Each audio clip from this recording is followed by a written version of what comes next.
What's going on, guys? Future Knight Eric here, and I'm coming at you with my first place OTS Locals deck profile.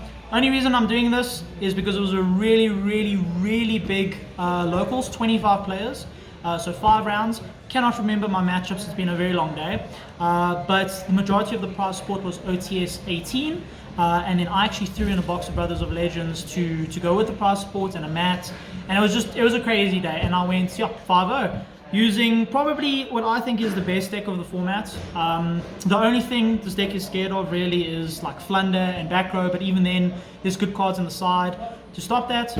And yeah, not much else to say. Thank you to Flex Gaming, IGO behind the camera, for getting this. Appreciate you. And yeah, let's just get right into the deck profile.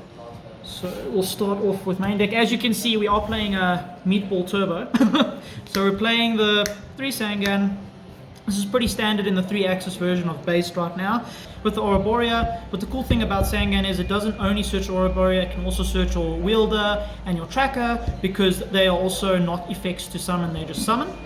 Then I am playing 2 Red Rose Dragon. A lot of people are cutting this down to 1.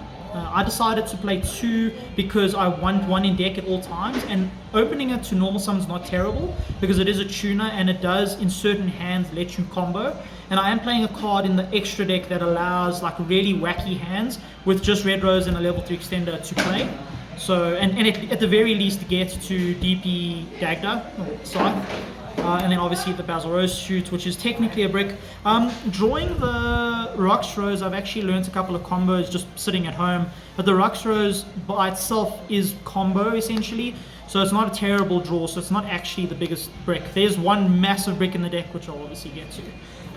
That's those engines. Then I am playing the Punk engine. Everybody fights me and tells me I should play 2 Armin. The Almond, but I don't think it's correct. So the reason you play these ratios is because E-Telly is then a 1 card Hulk, Verte, Cherubini, whatever, with using your normal summon. So you can go E-Telly, special this, effect, add this, normal, then you've got your combo there. Or if you have a card that's like easily accessible to discard, like Snow or Destrudo, you add this. Then you get to your Cherubini or your Hulky Firebrax without normal summoning. So it just gives you different options, and then also seeing this by yourself in your hand is also combo, which is quite nice, because you then just special this off of this normal, and then this adds this normal. So like any E-Telly or this is combo with these cards. So I think it still is correct to play them. And also we don't play the second Almond because we don't use our normal summons effect. And then the best cards in the game. Everybody in their deck profile says if you're not playing this, you're just not playing it right. I kind of agree. Second Griffin has never come up in my testing or at today's tournaments. Second Fateful did, so I might bump that up a bit. Drawing it is terrible. Luckily I didn't draw today. These cards are broken. The fact that this is a level 3 is also gross. I don't know what they were thinking. I'm just, every list this is going to get knocked down until eventually it's banned into oblivion. Level 3 extenders, trackers, wielders, jump forwards with the E-Tellys. E-Telly is probably the most broken card in the entire deck. 1 card combo essentially. Yeah, it's gross. We don't play Gillosaurus because going second, we don't want them monster reborning anything. Destrudo, I'm still deciding to play it simply because BA was a thing that I played for a very long time, and any level 3 that's not a tuner, and this is Yazi, so it baits out a lot, and it gets your Meme out, and if they can't stop the Meme, you just win off of Meme by itself. So I still decide to play this, and it's just a free extender. The best card I think ever printed in Yu-Gi-Oh! Ever. I started playing BA when this card was banned, so I never had a taste of what it does, and the card it's not fair, it's so gross. My recently upgraded Dasher, here's the rare that I spent too much money on, but anyway. Celestial bricks, but not the worst bricks. Bricks, but playable bricks, and then the real brick. The other real brick, and then it's technically a brick, but it's also hand trap. I opened this so many times today. I opened this against Flunder, I opened this against zombies, and it's a one-off. So, but yeah, these are the quote-unquote bricks. Even though pretty much these 4 are okay, but these 3 aren't that great. 1 Foolish Burial. It's full combo by itself. 1 Fusion Destiny. I did play test 2, but what's weird in this deck is the extra deck is built in such a way where if you don't go into Verte, you kind of just have bodies that do nothing. So it's almost like you never want to see any like free access to combo. So you don't want to see Scythe, you don't want to see this, because it kind of weirds out your combo. It leaves you with like random bodies which you don't want. So that's why I cut it down into 1. This was my 51st card. I was playing 50, and then I saw how many Flunder players were here today, and I was like, no, this needs to go in. So we threw that in, and that's pretty much it for the deck. And then for the normal summons / good cards, 3 Ash, 3 Ogre, 2 Bowl, and I placed 1 Mourner, Moon the Chill check. This was just an idea. I'm probably going to cut this for the 3rd Ghost Bowl, or maybe cut her and the Ogre for 2 Veiler. Not too sure, but because these are level 3, it allows you Cherubini access and it allows you combo access, so I decided to play these ratios. I think 9 is correct in the 50 card build, and I do think you have to play hand traps. You have to, because if you don't play hand traps in this format, unfortunately you just lose.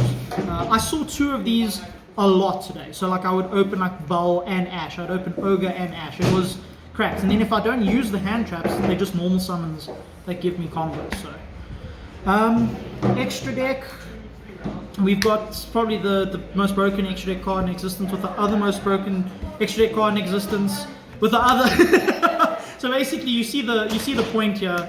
It's just broken extra deck cards. This was my spice, quote unquote. So this is what lets you play with a Rocks Rose and like a tracker.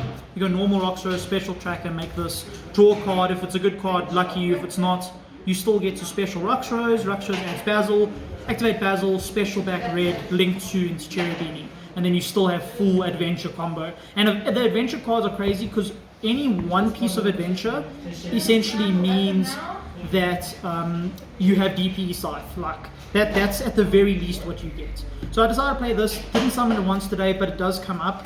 I might cut it, it depends. I really want to find space for Zeus in this deck. Obviously these are, you have to play, you can't cut them. But the cards you can cut are these 2. That being said, this did win me a couple of games today, mainly because I didn't want to play into time. So instead of just going full combo and killing them anyway, I just made this with like a Baron underneath it and killed them. So it's this time saver more than it is a necessary card. And then this is really good, just removal, but I didn't use its removal effect once today. I just used it for the 3 for the access. So these are cuttable with this. So I might, unfortunately, if you cut one of these, you have to cut the other, whereas this is completely cuttable. So like if I cut Unicorn, this becomes less effective. If I cut Access, you can still play Unicorn, but there's like no real point. You can play other cards instead. The best Link 2 ever made.